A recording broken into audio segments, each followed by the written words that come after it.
오늘 우리가 함께 읽고 묵상할 본문 시편 4편에는 표제어가 붙어 있습니다. 다윗의 시, 인도자를 따라 현악에 맞춘 노래. 이 시를 쓴 사람에 대해서는 밝히고 있습니다만 언제, 어떤 사건을 전후로 이 시편이 기록되었는지는 정확하게 밝혀지지 않고 있습니다. 그런데 대부분의 학자들은 이 시편 4편도 시편 3편처럼 압살롬이 반란을 일으켰을 때 지은 시라고 그렇게 추정하고 있습니다.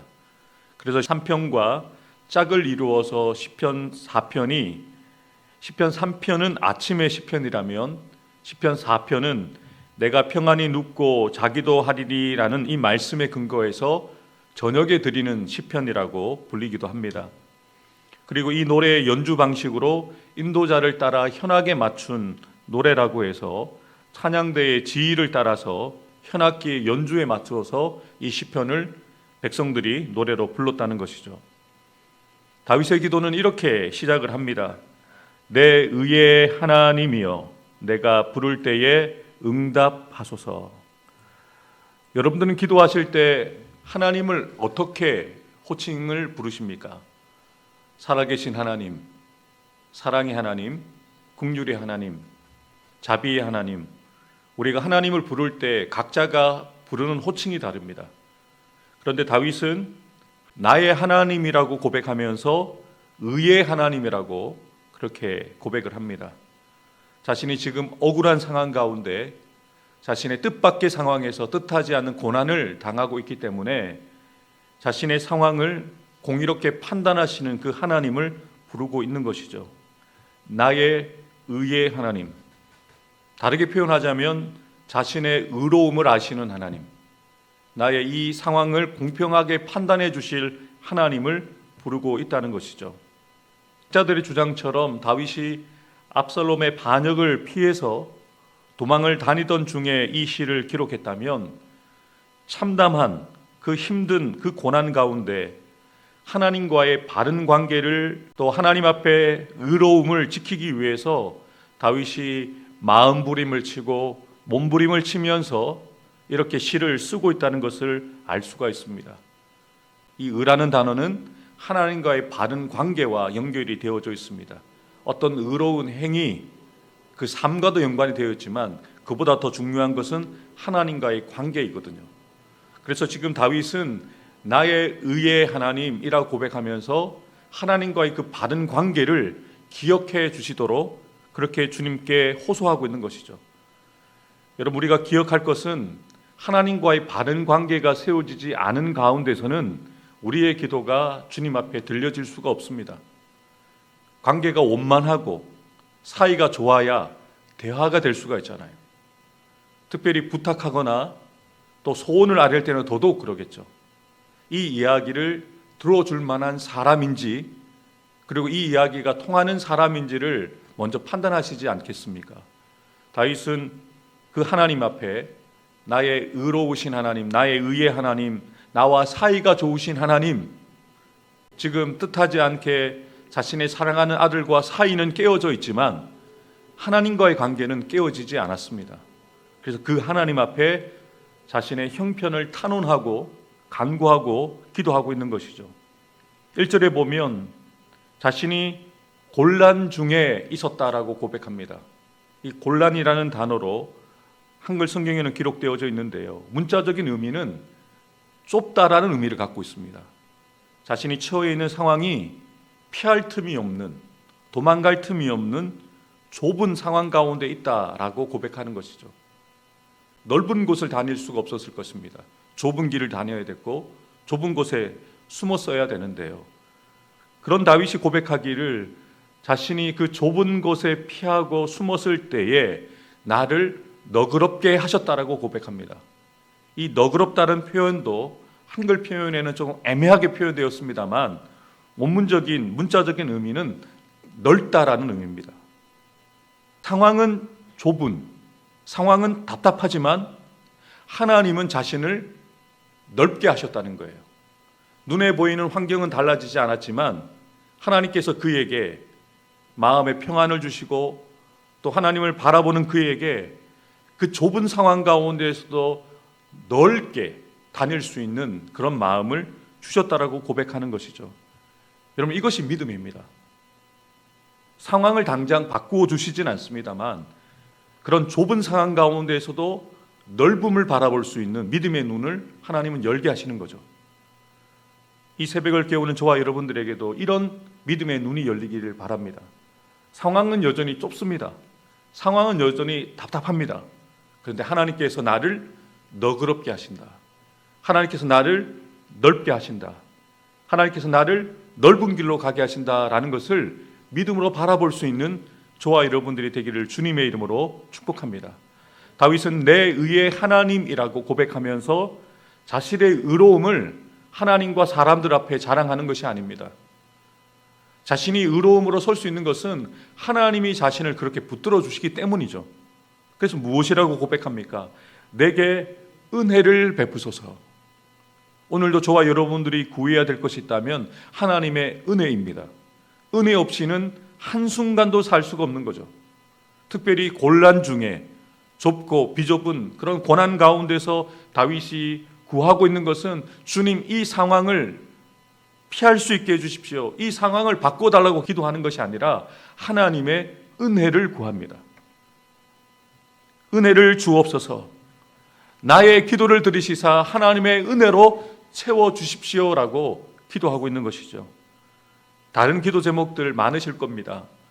여러분의 답답한 그 좁은 상황들이 분명히 여러분들에게 각자에게 있으실 겁니다. 주님, 이 답답하고 이 좁은 나의 고난과 같은 이 상황 속에서 나를 피하게 해주십시오. 상황을 바꾸어 달라고 기도하셔야겠지만 다윗처럼 먼저 이렇게 기도하십시오. 주님, 나에게 은혜를 주옵소서. 좁은 가운데, 고난 가운데서도 넓음을 바라볼 수 있는 은혜를 주옵소서라고 기도하는 저와 여러분들이 되기를 주님의 이름으로 축복합니다. 다윗은 이어서 하나님께 자신의 인생을 맡기지 않는 어리석은 인생들에 대해서 이렇게 권면합니다. 인생들아, 어느 때까지 나의 영광을 바꾸어 욕되게 하며 헛된 일을 좋아하고 거짓을 구하려는가? 이 시가 압살롬에게 쫓길 때 쓴 시라면 압살롬의 반란은 바로 하나님의 영광을 욕되게 하는 것입니다. 왜냐하면 다윗을 하나님이 왕으로 세우셨잖아요. 하나님이 세우신 왕을 끌어내린다는 것은 하나님의 영광을 욕되게 하는 것이거든요. 그리고 그 일은 헛된 일이다. 조금 미끄러진 것 같지만 하나님이 다시 세워주시면 사람들의 수고는 헛일이 되는 것이죠. 그리고 그것은 거짓이라고 이야기를 합니다. 사랑하는 성도 여러분, 하나님 없이 하나님을 두려워하지 않는 인생은 이런 헛된 일을 하고 사는 거예요. 이런 거짓된 일을 하고 사는 것이죠. 그가 하는 일은 하나님의 영광을 욕되게 하는 일이고, 그가 하는 일은 헛된 헛수고가 될 것이고, 그가 하는 일은 거짓일 수밖에 없다는 것을 다윗은 분명하게 이야기하고 있는 거예요. 사람들은 다윗이 지는 것 같고, 다윗이 무너진 것 같고, 다윗이 넘어진 것 같죠. 근데 하나님은 다윗을 다시 회복시키시거든요. 하나님은 다윗을 다시 세우실 것이거든요. 아무리 사람들이 다윗을 공격하고 죽이려고 하고 넘어뜨리려고 하고 무너뜨리려고 해도 하나님이 세우시면 사람들의 행사는 다 헛수고가 되고 거짓이 된다는 것이죠. 그래서 다윗은 하나님 없이 사는 그 삶이 결코 성공할 수 없다는 것을 분명하게 밝힙니다. 우리 3절과 4절 말씀을 함께 읽겠습니다. 여호와께서 자기를 위하여 경건한 자를 택하신 줄을 너희가 알지어다. 내가 그를 부를 때에 여호와께서 들으시리로다. 너희는 떨며 범죄하지 말지어다. 자리에 누워 심중에 말하고 잠잠할지어다. 셀라. 하나님이 택하신 사람이 누구를 말하는 것일까요? 자기를 말하는 거예요. 하나님이 경건한 자, 신실한 나를 택하셨다. 그래서 내가 부르면 하나님이 들으신다. 이 확신을 가지고 이야기하는 것이죠. 사랑하는 성도 여러분, 저와 여러분들을 하나님이 택하셨습니다. 택하신 자의 부르짖음을 하나님은 반드시 들으신다는 거죠. 하나님이 어떤 사람을 쓰실까요? 능력 있는 사람, 또 외적인 조건을 좋은 사람을 택하지 않으십니다. 하나님의 뜻에 맞는 사람을 세우시는데, 특별히 다윗은 밝히기를 경건한 사람, 원문 성경을 정확하게 번역한 영어 성경에는 신실한 사람으로 번역되어 있습니다. 믿을 만한 사람, 하나님을 믿는 사람뿐만 아니라 하나님이 믿을 만한 사람을 택하신다는 거죠. 여러분, 신실한 사람은 어떤 사람일까요? 환경과 상황에 따라 그 마음이 변하지 않는 사람, 그 믿음이 변하지 않는 사람을 하나님은 택하신다는 거죠. 그 모델이 바로 다윗입니다. 다윗은 목자로 있을 때나 왕으로 평안하게 있을 때나 억울하게 뜻밖의 상황에 놓였을지라도 그 마음이 변하지 않잖아요. 그 믿음이 변하지 않잖아요. 그래서 다윗을 선택하실 수밖에 없었고, 다윗을 향하여 내 마음에 맞는 사람이라 인정하실 수밖에 없었던 거죠. 하나님은 지금도 하나님의 사람을 택하시기를 원하십니다. 하나님이 쓰시고자 하는 사람을 찾고 계시는데요, 우리가 능력을 준비하고 많은 것을 준비해서 하나님이 쓰시는 것이 아니라 이 신실함을 가져야 된다는 거죠. 한결같은 믿음, 때로는 뜻밖의 일들이 내게 일어날지라도 주님을 향한 우리의 마음이 변하지 않는 사람, 그 믿음을 가진 사람을 하나님이 택하신다는 것이죠. 그러면서 어떻게 사는 것이 하나님 앞에 바르게 사는 삶인지에 대해서 분명하게 이렇게 권면합니다. 5절과 6절 말씀도 함께 읽겠습니다. 의의 제사를 드리고 여호와를 의지할지어다. 여러 사람의 말이 우리에게 선을 보일 자 누구뇨 하오니 여호와여 주의 얼굴을 들어 우리에게 비추소서. 아멘. 하나님께서 그 얼굴을 들어서 그 영광의 빛을 누구에게 비추시겠습니까? 의의 제사를 드리는 사람, 하나님만을 의지하는 사람을 향하여 하나님의 얼굴을 들어 그의 빛을 비추어 주신다는 것이죠. 앞서 말씀드린 것처럼 의라는 단어는 하나님과의 바른 관계를 의미합니다.